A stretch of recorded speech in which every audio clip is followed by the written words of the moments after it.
warahmatullahi wabarakatuh. Kami dari kelompok 3 UBSI Jatiwaringin kelas 632A11 ini mempresentasikan tentang pajak daerah, kabupaten atau kota. Kita akan mengambil salah satu pajak yang ada di daerah kabupaten atau kota, yaitu pajak barang dan jasa tertentu. Sebelumnya, perkenalkan, saya Nanda Nurul Faiza dengan NIM 63251563 dan teman saya Saya Regen Pangestu dengan NIM 63251226. Saya Triani Pradana Kulanderi dengan NIM 63250712.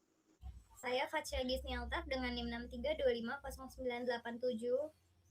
Saya Muhammad Fadil Abdillah dengan NIM 63250437.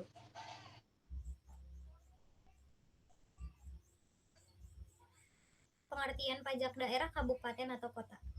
Pajak daerah merupakan bentuk kontribusi wajib kepada daerah yang harus diserahkan oleh individu atau entitas sesuai peraturan hukum, tanpa imbalan langsung, dengan tujuan mendukung kesejahteraan masyarakat dan kepentingan umum daerah.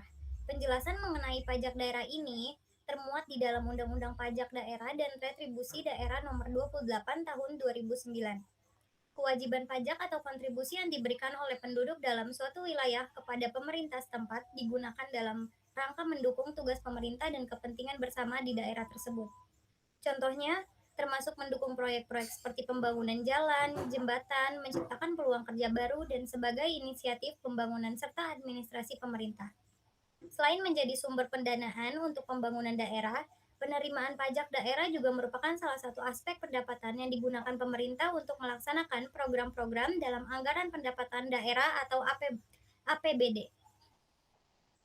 Selanjutnya ada pajak daerah menurut beberapa sumber. Yang pertama ditemukan dalam 165 per PMK.02 per 2017.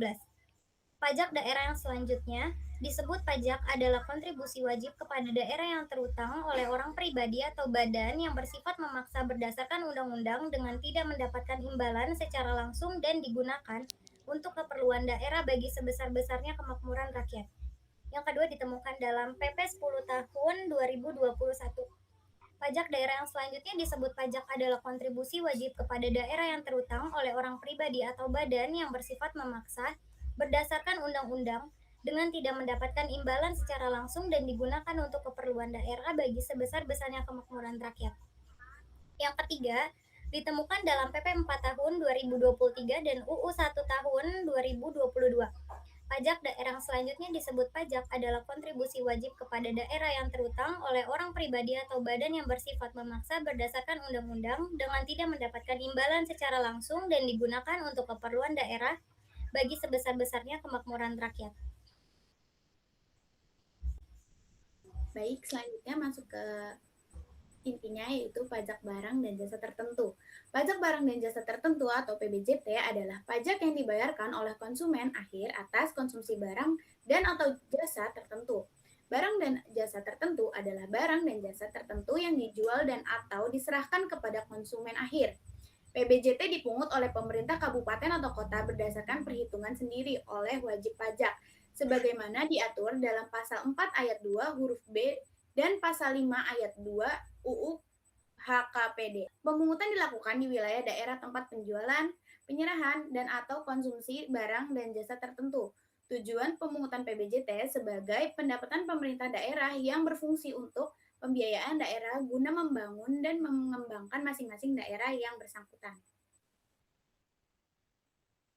Selanjutnya ada subjek pajak barang dan jasa tertentu. Subjek PBJT merupakan konsumen barang dan jasa tertentu. Wajib PBJT merupakan orang pribadi atau badan yang melakukan penjualan, penyerahan, dan atau konsumsi barang dan jasa tertentu. Artinya, konsumen akhir menjadi pihak yang membayar pajak ini atas konsumsi barang dan jasa tertentu yang mereka nikmati nanti. Selanjutnya ada objek pajak barang dan jasa tertentu. Objek PPJT merupakan penjualan, penyerahan, dan atau konsumsi barang dan jasa tertentu yang meliputi yang pertama, ada makan dan minuman. Adalah pajak atas makanan dan atau minuman yang disediakan, dijual, atau diserahkan, baik secara langsung maupun tidak langsung, atau melalui pesanan oleh restoran.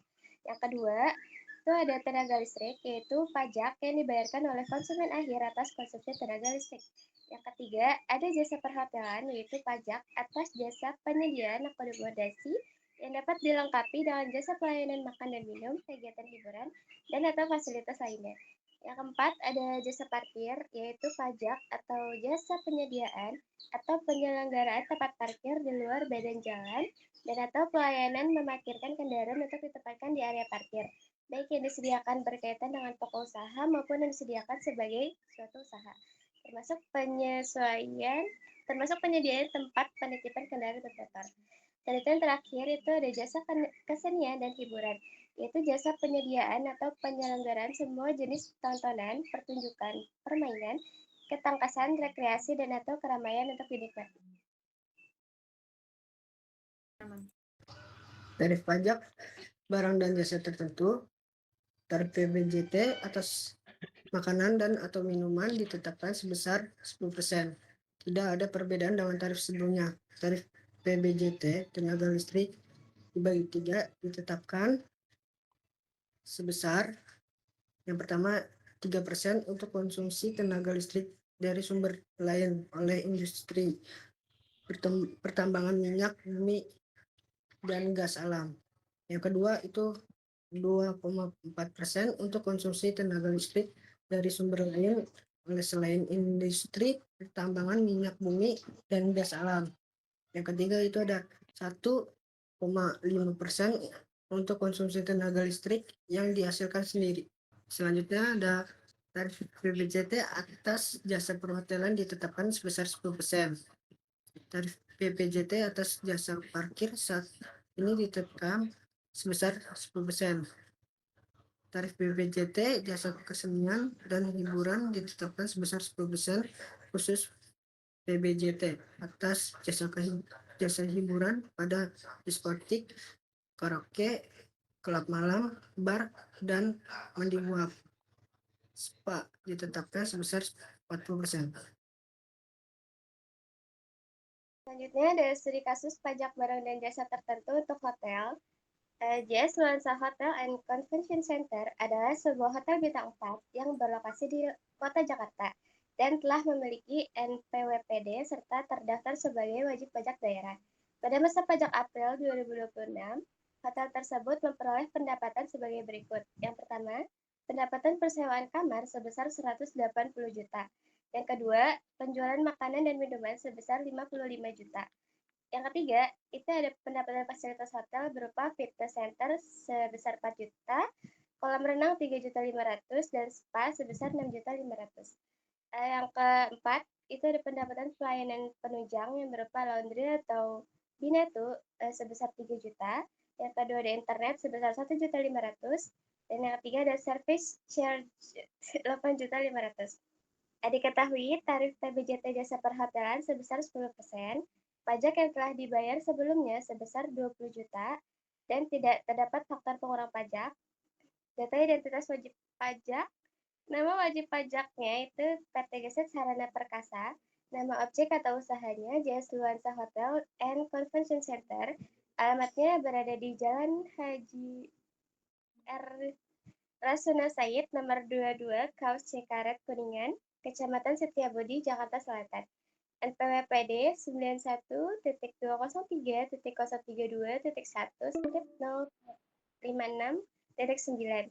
NOPD-nya 32730100005679.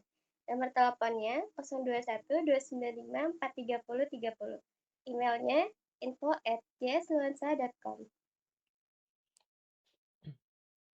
Kemudian di sini ada hasil dari perhitungan studi kasus tadi. Yang pertama, kita itu harus menghitung fasilitas jasa perhotelan. Jadi tadi kan ada fitness center, kolam renang, dan spa. Itu termasuk jasa perhotelan. Jadi kita totalin dulu nih berapa. Di sini totalnya itu ada 14 juta untuk jasa perhotelan. Untuk fasilitas jasa perhotelan. Yang kedua ada pelayanan penunjang. Tadi itu ada laundry, internet, dan service charge. Nah, kita totalin juga dan hasilnya itu 13 juta untuk pelayanan penunjang. Berikutnya ada menghitung dasar pengenalan pajak nih.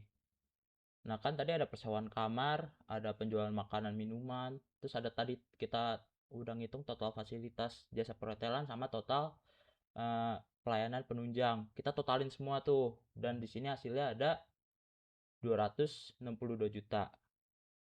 Dan kemudian kita menghitung pajak terhutangnya.